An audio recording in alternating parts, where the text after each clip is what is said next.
Kalau dari segi ayah sebetulnya relatif lebih aman karena spermanya kan keluarnya biasanya mudah begitu aja kan. Iya. Tapi ada loh kasus-kasus yang kita harus ambil spermanya langsung dari testisnya kan. Nah itu butuh bius juga.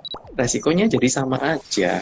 Itu resiko pembiusan dan sebagainya. Kira-kira begitu resikonya.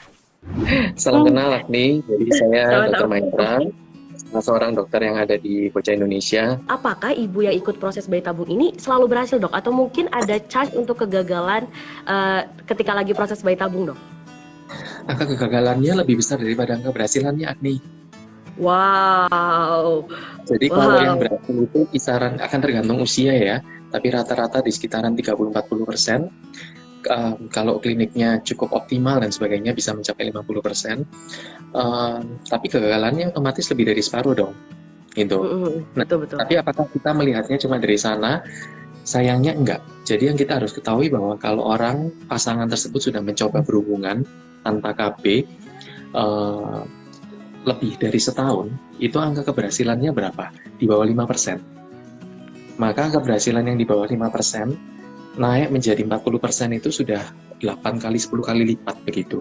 Jadi penting untuk melihat statistik dari segi pandang yang berbeda. Ya. Walaupun sebenarnya secara angka dari angka dari keberhasilan dan kegagalannya masih lebih tinggi kegagalannya di bayi tabung. Cuman Betul. kalau misalnya dikomparasikan dengan proses alami itu melonjaknya cukup tinggi ya, Dok, ya, dari 8% tadi menjadi 40%. 8 kali. Jadi di bawah Ya. 5% sampai menjadi 40%. Gitu. Itu penting. Oke, oke. Terus, Dok, sebenarnya mungkin kalau misalnya tadi kita bicara soal kegagalan bayi tabung, berarti kan ada beberapa resiko dan juga efek samping Hmm. yang perlu diketahui nih oleh ibu yang mau mengikuti proses bayi tabung gitu, Dok. Ada nggak Hmm. resiko dan efek samping yang tadi terkait tentang bayi tabung? Resiko bayi tabung. Sebetulnya Ya, bayi tabung atau itu mungkin efek adalah samping gitu. termasuk ini. Mm-mm. Bayi tabung itu sebetulnya adalah tindakan yang relatif aman. Dalam arti itu tidak seperti operasi besar yang beresiko ke kematian dan sebagainya.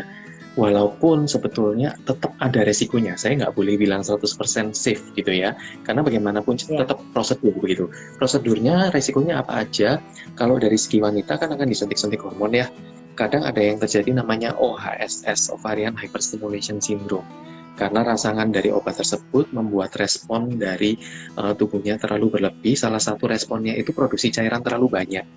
Nah, itu bisa cairannya masuk ke paru, ke rongga-rongga tubuh, dan sebagainya yang membuat bisa mengancam jiwa juga walaupun resikonya lebih kecil. Yang kedua, resiko tindakan di dalam ruang operasi untuk pengambilan telur untuk ibu laki-laki ya, itu juga tidak, walaupun kecil, tapi bukan tidak ada resiko. Karena jelas dibius. Semua resiko bius itu ada, resiko tusukannya juga ada.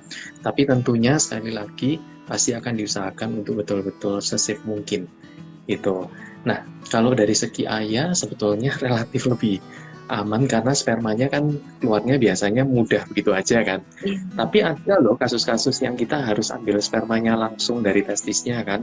Nah, itu butuh bius juga. Resikonya jadi sama aja. Gitu, resiko pembiusan dan sebagainya. Kira-kira begitu resikonya.